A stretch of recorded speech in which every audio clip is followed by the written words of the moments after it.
നമസ്കാരം. ഇസ്രായേലിന്റെ പ്രധാനമന്ത്രി ബെഞ്ചമിൻ നെതന്യാഹു എവിടെയെന്നാണ് ലോകം അന്വേഷിച്ചുകൊണ്ടിരിക്കുന്നത്.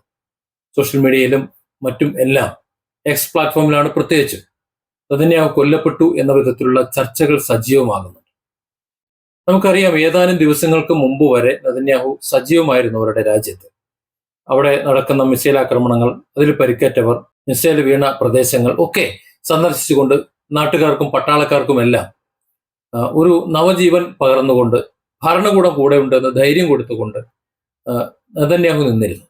എന്നാൽ കഴിഞ്ഞ കുറച്ച് ദിവസങ്ങളായി നെതന്യാഹുവിനെ കാണാനില്ല. ഇതിനിടയിൽ ഇറാൻ പറഞ്ഞിരുന്നത് നെതന്യാഹുവിന്റെ ഓഫീസ് ഞങ്ങൾ തകർത്തിട്ടുണ്ട്, നെതന്യാഹു കൊല്ലപ്പെടാൻ സാധ്യതയുണ്ട്, അനുജൻ കൊല്ലപ്പെട്ട് കഴിഞ്ഞു, മറ്റുള്ളവരും, അതായത് അയത്തുള്ള ഖംനയുടെ ഇറാനിലെ ഓഫീസിന് പറ്റിയിട്ടുള്ള തകർച്ചയുണ്ടല്ലോ, ആ തകർച്ചയ്ക്ക് സമാനമായ ഒരു തകർച്ച ഇസ്രായേലിലും ബെഞ്ചമിൻ നെതന്യാഹുവിന്റെ ഓഫീസിൽ നടന്നിട്ടുണ്ട്. നെതന്യാഹുവിന്റെ അനുജൻ മരണപ്പെട്ടിട്ടുണ്ട്, സ്പോട്ടിൽ മരണപ്പെട്ടിട്ടുണ്ട്. നെതന്യാഹു മരണപ്പെടാനാണ് സാധ്യത, കൊല്ലപ്പെടാനാണ് സാധ്യത, ഈ പരിക്കുകളോടെ രക്ഷപ്പെട്ടുണ്ടോ അറിയില്ല എന്ന രീതിയിലൊക്കെ വാർത്തകൾ വന്നിരുന്നു. എന്നാൽ കഴിഞ്ഞ ദിവസം ഇറാനിയൻ മാധ്യമങ്ങൾ നെതന്യാഹു കൊല്ലപ്പെട്ടു എന്ന വിധത്തിൽ തന്നെ വാർത്തകൾ ചെയ്തിരുന്നു. പാശ്ചാത്യ മാധ്യമങ്ങൾ അതിനെക്കുറിച്ച് വല്ലാതെ സംസാരിച്ചിട്ടില്ല എന്നുണ്ടെങ്കിലും എക്സിലും അതുപോലെ ഇപ്പോൾ ചൈന മാധ്യമങ്ങളും ഒക്കെ സജീവമായി നെതന്യാഹു കൊല്ലപ്പെട്ടു എന്ന നിലയിലൊക്കെ സംസാരിച്ചു തുടങ്ങിയിട്ടുണ്ട്. ഇതിനിടയിലാണ് കഴിഞ്ഞ ദിവസം നെതന്യാഹുവിൻ്റെത് എന്ന് പറയപ്പെടുന്ന 10-13 മിനിറ്റ് ദൈർഘ്യമുള്ള ഒരു വീഡിയോ പുറത്തു വരുന്നത്. ആ വീഡിയോയിൽ നെതന്യാഹു തന്റെ പതിവ് ശൈലിയിൽ തന്നെ സംസാരിക്കുന്നുണ്ട്. പക്ഷേ ആ വീഡിയോ കാണുന്ന പലർക്കും ചില സംശയങ്ങൾ തോന്നുന്നുണ്ട്. കാരണം നെതന്യാഹുവിനെ സംബന്ധിച്ചിടത്തോളം അതിന് മുമ്പ്, ഈ വീഡിയോയ്ക്ക് മുമ്പുള്ള വീഡിയോകളിലും അഭിമുഖങ്ങളിലും ഫോട്ടോകളിലും നമ്മൾ നോക്കുമ്പോൾ അദ്ദേഹത്തിന് ഓരോ കൈയിലും 5 വിരലുകൾ മാത്രമാണ് കാണുന്നത്. എന്നാൽ ഇപ്പൊ പുറത്തു വന്നിട്ടുള്ള വീഡിയോകളിൽ ആദ്യം വലത് കൈയിൽ 6 വിരല് പ്രത്യക്ഷപ്പെടുന്നു, പിന്നീട് ആ 6 വിരലുകൾ ഇടത് കൈയിലേക്ക് മാറുന്നു. അങ്ങനെ മൊത്തത്തിൽ എന്തോ ഒരു വശപ്പശക്, മുഖത്തിലും ചില്ലറ വ്യത്യാസങ്ങൾ, പല്ലിലും കുറച്ച് വ്യത്യാസങ്ങൾ, കണ്ണുകളുടെ നെറ്റിയുടെ ചുളി, അങ്ങനെ പല കാര്യങ്ങളിലും അദ്ദേഹത്തിന്റെ ബോഡി ലാംഗ്വേജിലുമൊക്കെ മൊത്തത്തിൽ എന്തൊക്കെയോ ചില വശപ്പശകുകൾ. അതായത് പുറത്തു വന്നിട്ടുള്ളത് ഒരു AI വീഡിയോ ആണ് എന്നാണ് ഇപ്പോൾ എക്സ് മാധ്യമങ്ങളടക്കം എല്ലാ ഭാഗവും ചർച്ച ചെയ്തുകൊണ്ടിരിക്കുന്നത്. അത് ചൈന മാധ്യമങ്ങളടക്കം മറ്റ് അന്താരാഷ്ട്ര മാധ്യമങ്ങളും ഇപ്പോൾ ഏറെക്കുറെ സംസാരിച്ചു തുടങ്ങിയിട്ടുണ്ട്. കാരണം ഏതൊരു കൊച്ചു കുട്ടിക്കും മനസ്സിലാവും AI വീഡിയോ. ഇപ്പോൾ നെതന്യാഹുവിന്റെ ഈ വീഡിയോയുടെ പ്രത്യക്ഷപ്പെടൽ നെതന്യാഹു കൊല്ലപ്പെട്ടു എന്ന് പറഞ്ഞതിന് ശേഷമാണ്. അതിനു മുമ്പ് അദ്ദേഹത്തിന്റെ ഇത്തരത്തിലുള്ള പ്രസ്താവനകളോ മറ്റും ചാനലുകളിൽ വന്നിരുന്നില്ല. അദ്ദേഹത്തിന്റെ പൊതു ഇടങ്ങളിൽ പരസ്യമായി തന്നെ കണ്ടിരുന്നു. പക്ഷെ ഈ സംഭവത്തിന് ശേഷം, അതായത് ആ ഓഫീസ് ആക്രമണത്തിന് ശേഷം, തകർന്നതിന് ശേഷം അദ്ദേഹത്തെ പിന്നീട് പാശ്ചാത്യ മാധ്യമങ്ങളോ ആരും തന്നെ കണ്ടിട്ടില്ല. ഇതിനിടയിലാണ് കഴിഞ്ഞ ദിവസം അമേരിക്കയിൽ നിന്ന് ചിലർ, അവരുടെ നയതന്ത്ര പ്രതിനിധികളും മറ്റു ചിലരുമൊക്കെ നെതന്യാഹുവിനെ കാണാൻ വേണ്ടി എത്തിയത്.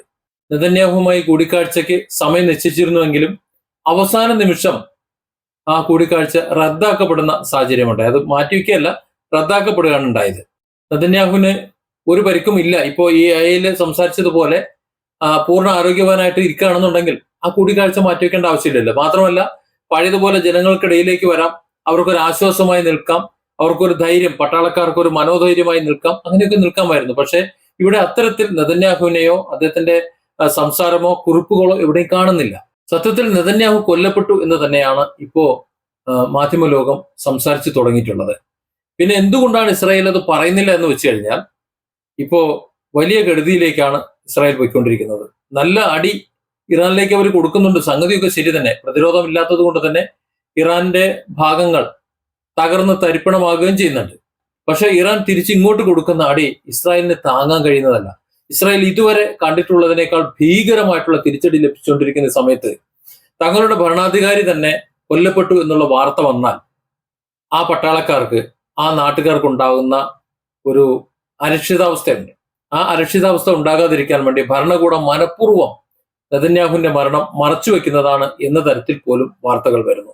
ഏതായാലും ബെഞ്ചമിൻ നെതന്യാഹുവിൻ്റെത് എന്ന് അവകാശപ്പെട്ടുകൊണ്ട്, അദ്ദേഹം പറഞ്ഞു എന്ന് പറഞ്ഞുകൊണ്ട് ഇസ്രായേൽ പുറത്തുവിട്ട ആ വീഡിയോ സന്ദേശത്തിന് ശേഷം ഇത്തരത്തിലുള്ള ആരോപണങ്ങളും സംശയങ്ങളും ഉന്നയിച്ചതിന് യാതൊരു വിധത്തിലുള്ള മറുപടിയും ഇസ്രായേലിന്റെ ഭാഗത്തു നിന്നും ഉണ്ടായിട്ടില്ല. നെതന്യാഹുവിന്റെ ഇപ്പോഴത്തെ അവസ്ഥയെക്കുറിച്ചോ അദ്ദേഹം എവിടെയാണ് എന്നതിനെ കുറിച്ചോ യാതൊരു വിധത്തിലുള്ള അറിയിപ്പുകളും ഇസ്രായേലിൽ നിന്ന് ലഭിക്കുന്നുമില്ല. ഇസ്രായേലിന്റെ മാധ്യമങ്ങൾക്കോ എന്തിന് ഇസ്രായേലിനെ പിന്തുണച്ചുകൊണ്ടിരിക്കുന്ന ഡൊണാൾഡ് ട്രംപിനോ പോലും ബെഞ്ചമിൻ നെതന്യാഹു എവിടെയാണ് എന്നറിയില്ല. ഇറാൻ പറയുന്നത് പോലെ ബെഞ്ചമിൻ നെതന്യാഹുവിന് ജീവാപായം സംഭവിച്ചതാണോ, അതായത് കണ്ണിന് കണ്ണ് പല്ലിന് പല്ല് എന്നതാണ് ഇറാന്റെ ഇപ്പോഴത്തെ ഒരു സ്ഥിതി എന്ന് പറയുന്നത്. അവർ ആ നിലയിലാണ് ആക്രമിച്ചുകൊണ്ടിരിക്കുന്നത് മറ്റു രാജ്യങ്ങളെ. ആ നിലയ്ക്ക് ഇസ്രായേലിന്റെ ഭരണത്തലവന്റെ തലയെടുത്തതാണോ, അതോ ഇറാനെ പേടിച്ച് നെതന്യാഹു മാളത്തിൽ ഒളിച്ചിരിക്കുന്നതാണോ, അതോ ഗുരുതരമായി പരിക്കുപറ്റി എവിടെയെങ്കിലും ചികിത്സയിലാണോ? ഇസ്രായേൽ തന്നെയാണ് ഈ കാര്യങ്ങൾക്ക് മറുപടി പറയേണ്ടത്. Different angles. Don't forget to subscribe and support this channel.